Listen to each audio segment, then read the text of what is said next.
I think it's finally time we talk about the elephant in the room, Durin, the long-awaited member of the Hexenzirkel and Genshin's newest Pyro 5-star. He's finally had his kit details uncovered through leaks and data mines. But here's the catch. While his design looks powerful, his support value might not be what everyone expected.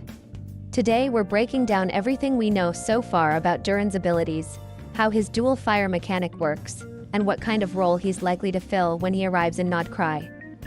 As always, remember, none of this is officially confirmed by Hoyoverse yet. These are leaks, data mines, and community reports. Treat everything you hear as speculation until his beta or livestream reveal.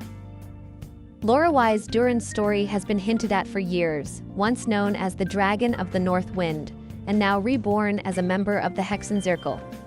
In gameplay, he takes on the role of a pyro sword user, with dual stance mechanics and clear synergy with his fellow witches, Albedo, Mona, Venti, Klee, and likely Alice and Nicole in the future. Durin's defining feature is his dual fire stance system, a mechanic that lets him freely switch between two forms, each emphasizing different strengths. Form 1 focuses on support and resistance shred. Form 2 transforms him into a sub-DPS or pyro enabler. You can freely switch stances, but here's the twist. Resistance shred and sub-DPS mode cannot coexist at the same time. You'll need to decide which version your team needs most.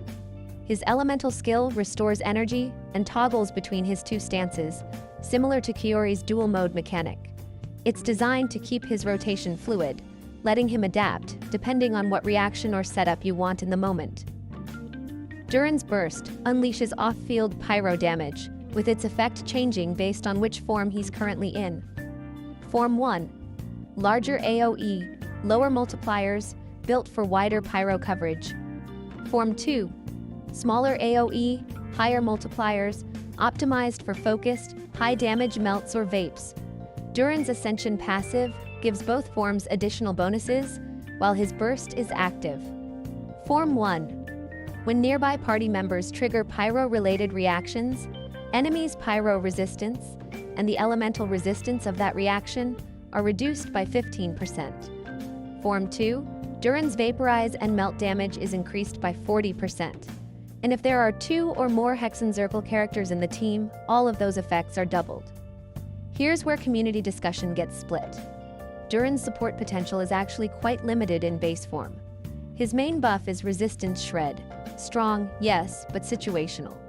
He doesn't seem to heal, and his damage buffing at C2 feels minor compared to other modern 5-stars. At C2, Durin gains additional team-wide damage buffs, but most leakers describe it as underwhelming, helpful, but not enough to redefine his role. Durin's kit directly references the Hexenzirkel, giving small team bonuses when one or more of its members are in your party. With one Hexenzirkel ally, triggering a pyro reaction with Durin reduces the target's resistance to pyro and the other involved element by 15%. With 2 allies, that resistance reduction doubles to 30%. That includes Albedo, Mona, Venti, and Klee, with Alice and Nicole expected to join later. It's a cool thematic link, but the scaling is small enough that it won't carry your team by itself. Durin's signature weapon has a base attack of 608 and a 33.1% crit rate substat. Its passive only activates fully if you have 2 or more Hexenzirkel members in your party, clearly tying into his niche team identity. It's a solid stat stick, but outside of that synergy, its value drops. So where does that leave Durin? Right now, he seems built as a flex pyro support / sub DPS hybrid, switching between enabling and damaging modes. His resistance shred is valuable for teams using strong pyro reactions, but the lack of broad support or healing means he'll likely shine best in specific comps, especially with other Hexenzirkel members or pyro reaction setups using Crimson Witch.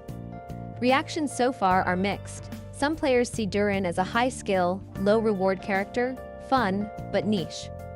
Others are optimistic that his double form system will feel smoother than it reads on paper.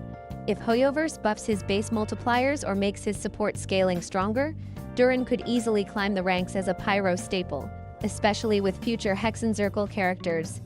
So what do you think, Kuuhenki? Will Durin's dual fire design make him a meta monster or a missed opportunity? Let me know your thoughts down below. If you enjoyed this breakdown, like, subscribe, and ring the bell for when we drop the latest information on long-awaited characters. Until next time, stay serene, Kuuhenki, and may the moon watch over your poles.